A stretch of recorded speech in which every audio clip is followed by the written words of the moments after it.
Assalamu alaikum dear students, I am Anjum Shafiq, your biology teacher for grade 11, and today I am going to discuss the mechanism of transpiration pull in cohesion tension theory as well as root pressure. So let's move to the classboard. And now dear students, the mechanism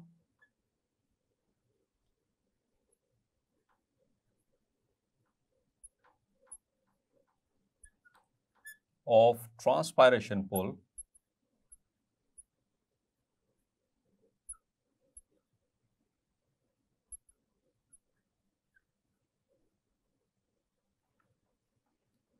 in cohesion tension theory. In cohesion tension theory,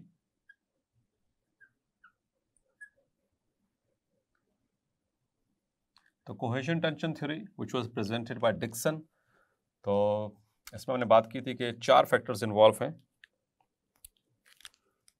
factors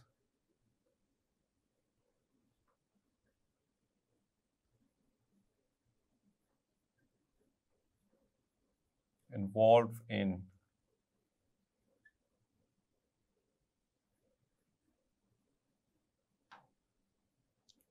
ascent of sap in cohesion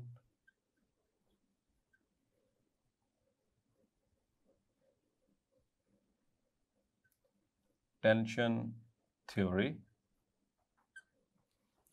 So 4 factors है जिसका हमने discussion की थी last lecture में. The first factor is cohesion,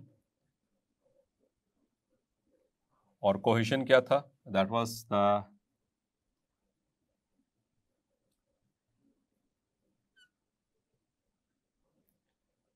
hydrogen bonds between water molecules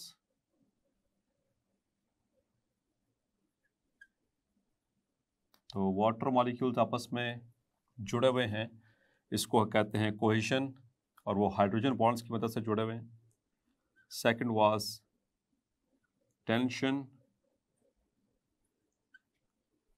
तो ये hydrogen bonds के जुड़े होने की वजह से जब भी कोई वाटर जो है वो मूव करेगा तो वो आप साथ जुड़े हुए हाइड्रोजन बॉन्डेड वाटर मॉलिक्यूल को भी साथ में वो उसके ऊपर एक फोर्स एक्सर्ट करेगा जिसको हमने टेंशन का नाम दिया. It is the pulling force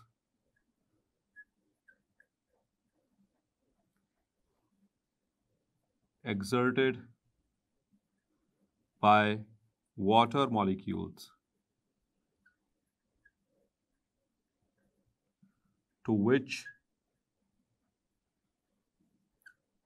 they are bonded,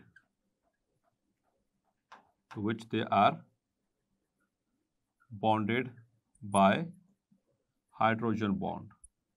Clear? और तीसरा factor that is adhesion. Adhesion means the water molecules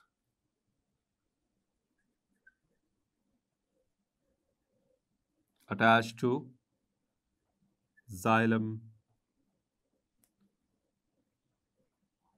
wall. Clear? और इसमें मैंने बात की थी कि बिकॉज ऑफ सेलुलोज, ये वाटर मॉलिक्यूल जो होते हैं, सेलुलोज एफिनिटी होती है इसकी वाटर मॉलिक्यूल्स के साथ बॉन्ड करने की. और चौथा factor that was the strong xylem walls.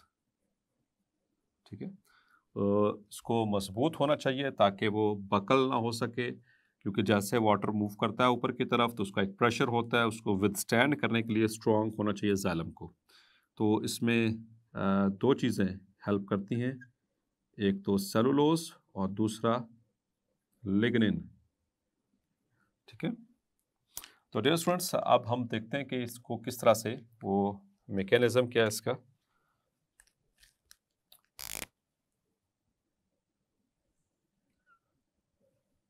So let's suppose this is a plant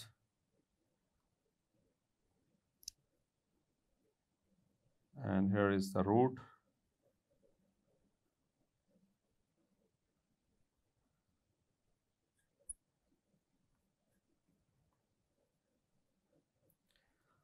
और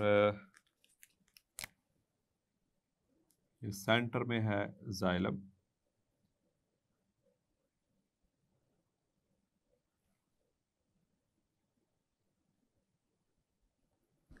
और ये जाइलम आगे एक लीफ में जहाँ से सिर्फ इस दरख्त का, let's suppose this is a tree, और इसमें से सिर्फ एक इसको लीफ बड़ा सा करके शो करूँगा, जिससे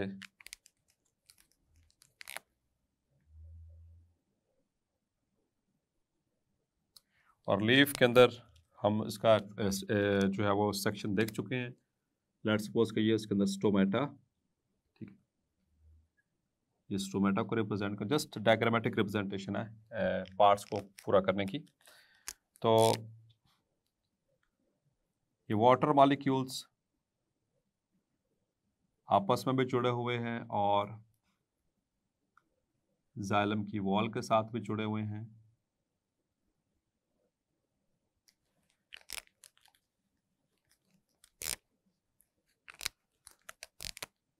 और ये रूट्स में से वाटर अंदर की तरफ मूव कर रहा है, ठीक है।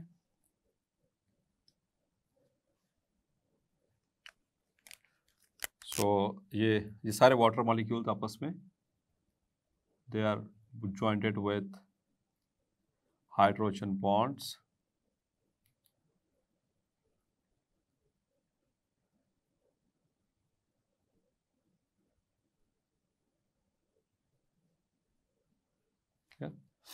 इसी तरह से ये सारे, क्योंकि फ्री फॉर्म में ये आमतौर पर नहीं होते,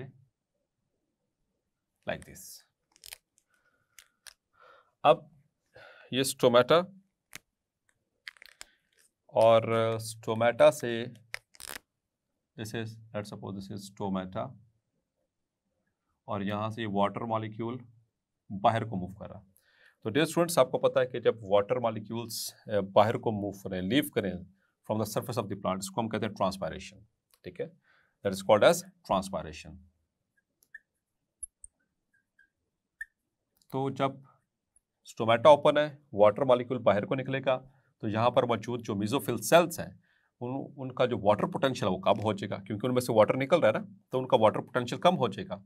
तो वाटर पोटेंशियल जैसे ड्रॉप होता है उनका, तो जाइलम से मज़ीद वाटर उनके अंदर एंटर होगा। और अब क्या होगा कि जो ये वाटर मॉलिक्यूल एक बाहर को निकला, ये पिछले मॉलिक्यूल्स के साथ अटैच था, वो उससे अटैच था, वो उससे अटैच था, तो ये निकलेगा तो बाकियों को भी साथ में खींचना शुरू कर देगा। तो उससे क्या होगा कि ये सारे ऐसे बाहर की तरफ मूव करना शुरू कर देंगे, लाइक दिस। जैसे जैसे बाहर निकलते जाएंगे, पीछे वालों को खींचते चले जाएंगे, तो एक ऊपर की तरफ ऐसे इस डायरेक्शन में एक पुल क्रिएट हो जाएगी, क्योंकि हो क्या रही है, ट्रांसपायरेशन। तो जो उनसे एक पुल क्रिएट हो गई है, इसको कहते हैं ट्रांसपायरेशन पुल या ट्रांसपायरेशनल पुल। और यही वो मशीन है जो कि वो 200 मीटर तक हाइटेड प्लांट को भी पानी पहुंचा देती है आखिरी पत्ते में, ठीक है। और कोई और दूसरी मोटर यहाँ पर नहीं लगी हुई। तो एक वाटर मॉलिक्यूल नहीं निकला, उसने दूसरे को खींचा, उसने तीसरे को खींचा, उसने चौथे को खींचा, और ऑन एंड ऑन ये निकलते गए और वो खींचते, क्योंकि हाइड्रोजन बॉन्ड इंटरमॉलिक्यूलर बॉन्डिंग है, स्ट्रॉन्ग बॉन्डिंग होती है, तो इस तरह से ट्रांसपायर करते जाएंगे, क्लियर। और एसेंट ऑफ सैप में, अच्छा ये चीज़ ध्यान में रखनी है कि ये पुल इतनी स्ट्रॉन्ग होती है कि जो उनसे रूट्स हैं, इनका जो वाटर पोटेंशियल है वो एकदम से कम हो जाता है। और यानी कि वो जब वो वाटर पोटेंशियल कम होगा तो वाटर हाई वाटर पोटेंशियल से लो की तरफ मूव करता है। तो ये रूट्स के इर्द गिर्द जो वाटर है, ये इनके अंदर पोटेंशियल कम होने से वो अंदर की तरफ मूव करेगा, और ये अंदर को मूव कर रहा है, वो बाकी वाले ऊपर को मूव कर रहे हैं, तो ये एक ऐसी तरह से एक चेन बन जाएगी। आपने कभी वो नोट किया, जैसे कि आप टैंकी होती है पानी की, और पानी की टैंकी में पाइप लगाएं और उसके निचले लेवल पर एक छोटी सी बाल्टी रख दें, उसको सक करें वाटर को, और उसके अंदर जैसे ही पहुंचेगा, अब देखिएगा वो खुद ब खुद ही आना शुरू हो जाएगा पानी, आपने कोई मोटर नहीं लगाई, तो हाई लेवल से नीचे की तरफ आ जाएगा। तो हाई वाटर पोटेंशियल से लो वाटर पोटेंशियल की तरफ वो ऑटोमेटिकली मूव करता है वाटर, ठीक है। सो इसी तरह से ये मैकेनिज्म है इसका। इस सारे मैकेनिज्म को कहते हैं कोहेशन टेंशन थ्योरी बाय ट्रांसपायरेशनल पुल, यानी ट्रांसपायरेशन होती रहेगी तो ये वाटर मॉलिक्यूल्स निकलते रहेंगे, उन्हीं को तो कहते हैं। और खास तौर पर लीव्स से, खास तौर पर लीव्स से, वैसे तो जनरल सरफेस एरिया से भी हो सकती है, मुख्तलिफ तरह की आगे चलकर पढ़ेंगे ट्रांसपायरेशन क्यूटिकल से भी होती है, लेंटिसल से भी होती है, लेकिन मेजर ट्रांसपायरेशन स्टोमेटा के जरिए होती है। और कहाँ उनकी जो मेजर साइट है वो भी पत्ते ही हैं, ठीक है, क्योंकि stomata they are present in the leaves specially. तो यहाँ से ये क्रिएट होगी। दूसरा फैक्टर, दूसरा कॉन्ट्रीब्यूटिंग फैक्टर जो कि इसको दूसरी थ्योरी भी कह सकते हैं आप या फैक्टर भी कह सकते हैं, जो कि एसेंट ऑफ सैप में हेल्प करता है। पहला तो था cohesion tension theory. The second factor is called root pressure. Root pressure. तो रूट प्रेशर बेसिकली ये हम इसको इस तरह से समझ सकते हैं कि वाटर, क्योंकि यहां पर देखिए ये रूट्स हैं। अब यहां से क्रॉस सेक्शन आपको देखें, लेट्स सपोज कि हमारे पास प्लांट था, उसके ये रूट्स,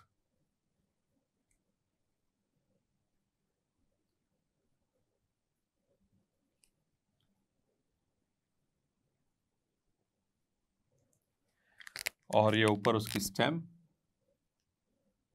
हमने इसकी स्टेम को यहां से चॉप कर दिया है, ठीक है। ऊपर ये प्लांट पूरा था, ठीक है, हमने इसको चॉप कर दिया यहां से। और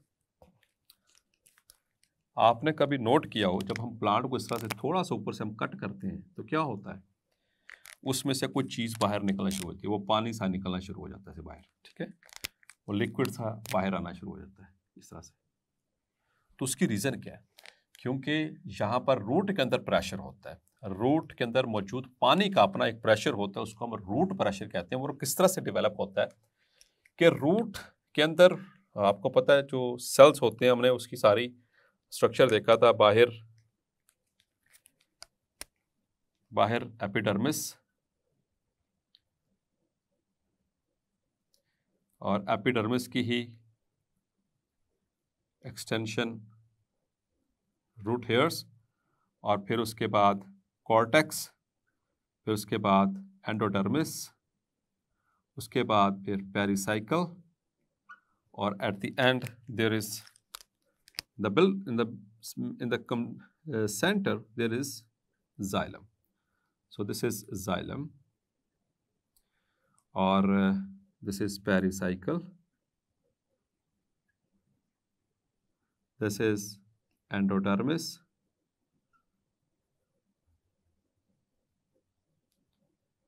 and cortex,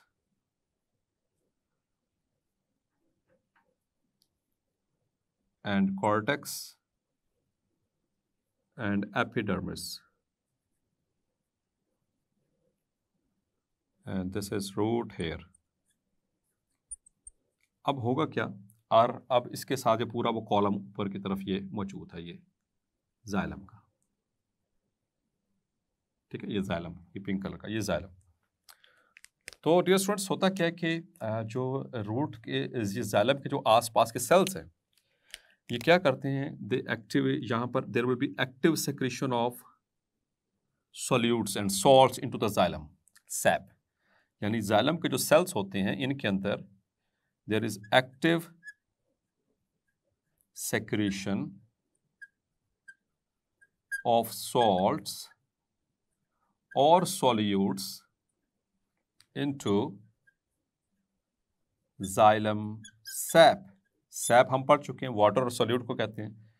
SAP of sales, जो जाइलम के सेल्स हैं उनके सैप के अंदर एक्टिव सेक्रीशन होती है किसकी, सॉल्ट्स और सोल्यूट की। तो जब इनके सेल्स के अंदर सॉल्ट ऐड होगा या सोल्यूट ऐड होगा, तो आपको पता है सोल्यूट ऐड करने से वाटर पोटेंशियल कम होता है कि ज्यादा? यस, वाटर पोटेंशियल इनका कम हो जाएगा, leading to decrease in water potential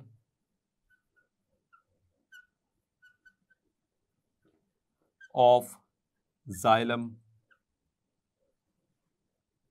SAP, ठीक है। जाइलम का जो सैप यानी उसके जो सेल्स के अंदर सैप है उसका वाटर पोटेंशियल कम हुआ। वाटर पोटेंशियल कम होगा तो वाटर क्या करेगा, जो आसपास के सेल्स में वाटर पोटेंशियल ज्यादा था तो वो अब वाटर इस डायरेक्शन में मूव करता हुआ आहिस्ता आहिस्ता कहाँ आ जाएगा, into the xylem and it starts accumulating over here. तो जैसे जैसे ये मूव करता जाएगा तो यहाँ से भी इसी तरह से डियर स्टूडेंट्स क्या होगा कि वाटर रूट हेयर से आएगा एपिडर्मिस, यहाँ से फिर वो कॉर्टेक्स, कॉर्टेक्स से एंडोडर्मिस, एंडोडर्मिस से फिर वो, और इस दौरान इस ट्रेवल के दौरान it may take water from other cells travel to xylem by symplast or apoplast or vacuolar pathway।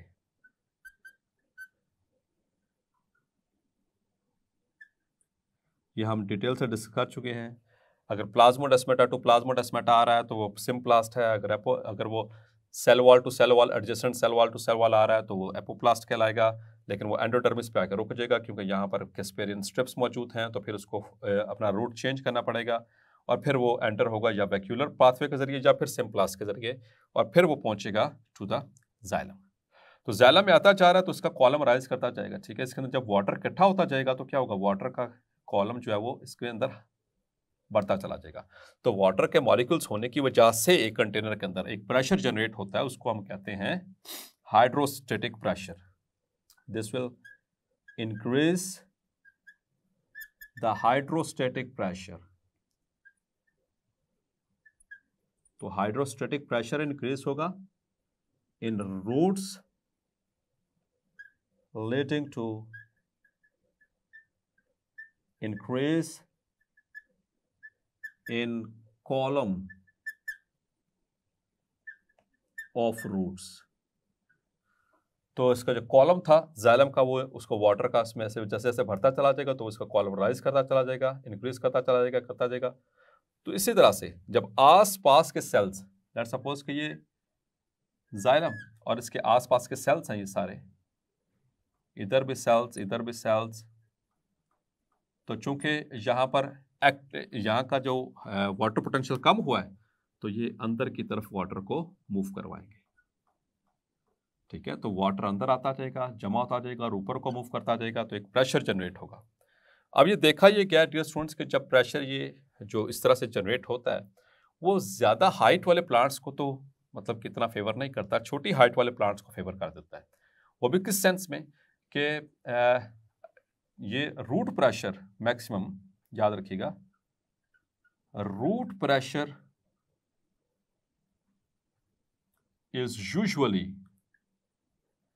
आमतौर पर ये 100 to 200 किलो पास्कल्स होता है।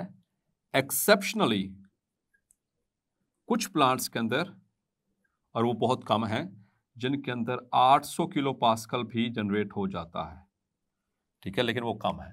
तो ऐसे प्लांट्स में क्या होता है कि रूट प्रेशर यानी कि जमा होता रहता है वाटर की एक्यूमुलेशन से जाइलम के अंदर।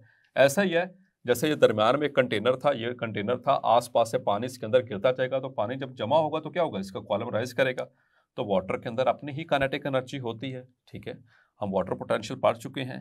सो उनके मॉलिक्यूल्स जो हैं वो वाटर पोटेंशियल को इंक्रीज करते जाएंगे, तो वाटर पोटेंशियल इंक्रीज करेगा तो ऊपर की तरफ ये जाता जाएगा अल्टीमेटली, लेकिन ज़्यादा हाइट तक नहीं जाता। आमतौर पर 7 से 8 फुट जो है ये हाइट जो है उसको, या 7 से 8 मीटर्स की हाइट ये मैक्सिमम है इसकी अटेन की जा सकती रूट प्रेशर के ज़रिए। जो 100 मीटर 200 मीटर वाले लंबे प्लांट्स हैं उनके अंदर रूट प्रेशर इतना काफ़ी नहीं होता कि आखिरी किनारे तक जो है वो पानी को पहुंचा सके। अब ये बाकायदा तौर पर एक्सपेरिमेंट्स भी इस पर किए गए इसको रूट प्रेशर को डिटरमिन करने के लिए। तो जैसे कि ये स्टेम थी, इसको हमने ऊपर से कट किया और इसके साथ अटैच कर दिया,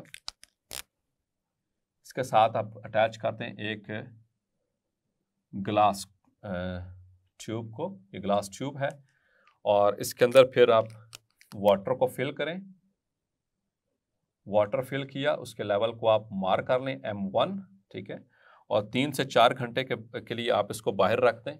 आप देखेंगे ये पॉटेड, लेकिन शर्त ये कि ये पॉटेड प्लांट होना चाहिए, ठीक है, ये किसी गमले के अंदर होना चाहिए। प्लांट गमले में था, आपने सिर्फ इसके ऊपर स्टेम रिमूव की और ऊपर ये आपने ग्लास ट्यूब लगा दी, ठीक है। सही फिट इस तरह से करनी है कि पानी कहीं से लीक ना हो। और फिर आप आफ्टर 3 to 4 आवर्स आप देखेंगे कि इसका लेवल ऊपर हुआ होगा वाटर का।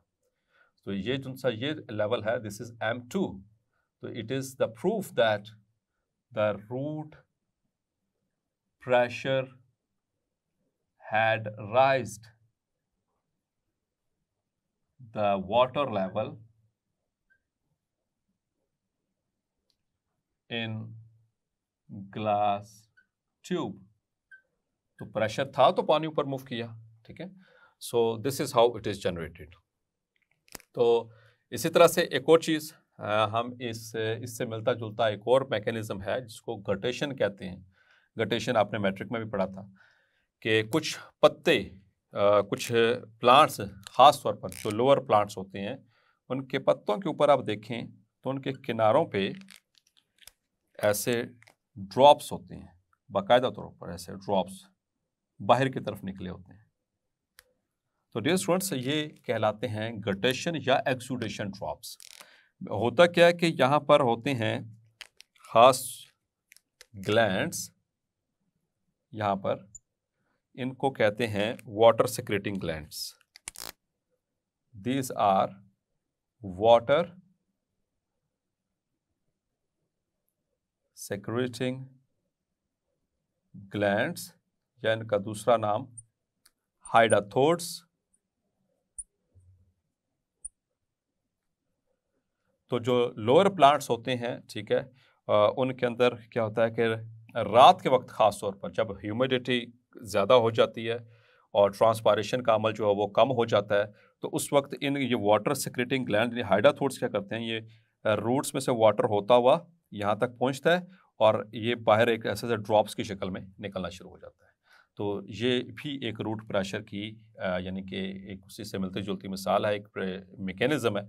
इसको एक्सुडेशन भी कहते हैं या इसको फिर गटेशन भी कहते हैं। ये ड्यू ड्रॉप्स से बिल्कुल मुख्तलिफ है। जो शबनम के कतले या ओस जिसको हम कहते हैं, वो इस तरह से पत्तों के बाहर ऐसे ड्रॉप बाय ड्रॉप नहीं होती है, वो तो पूरे एक एरिया के ऊपर पड़ती है। और वो आम तौर पर किस वजह से होती है? Due to the condensation of water vapours. रात को जब वाटर वेपर्स कंडेंस करते हैं तो वो लिक्विड जो है वो फॉर्म में वापस आ जाता है वाटर, तो वो जितना भी आसपास के कोई भी चीज़ हो उसके ऊपर वो उसको गीला कर देता है। लेकिन ये ख़ास तौर पर जो पत्तों की साइडों पे ड्रॉप्स निकले होते हैं, इनको हम ड्यू ड्रॉप्स नहीं कहते बल्कि गटेशन या एक्सुडेशन ड्रॉप्स कहते हैं। एक्सूड का मतलब होता है रिस के बाहर निकलना। तो ये भी रिस के यानी कि इनकी रात के वक्त जब ह्यूमिडिटी ज़्यादा हो जाती है तो ट्रांसपायरेशन का अमल कम हो जाता है रात को, आपको पता है, क्योंकि स्टोमेटा भी क्लोज हो चुके होते हैं। तो फिर क्या होता है कि the level of the water rises, root pressure increase करता है, यहाँ तक पहुँचता है और यहाँ के वाटर सेक्रेटिंग ग्लैंड्स इनको बाहर निकाल देते हैं, क्लियर, एक्सेस ऑफ वाटर को। तो ये उसी से मिलता जुलता एक मैकेनिज्म है। सो डियर स्टूडेंट्स, होपफुली आज का लेक्चर भी आपको क्लैरिफाई हो गया होगा। मिलते हैं नेक्स्ट लेक्चर में और डिस्कस करेंगे the remaining force which is involved in ascent of sap, that is imbibition। तब तक अपना ख्याल रखिएगा। अल्लाह हाफिज।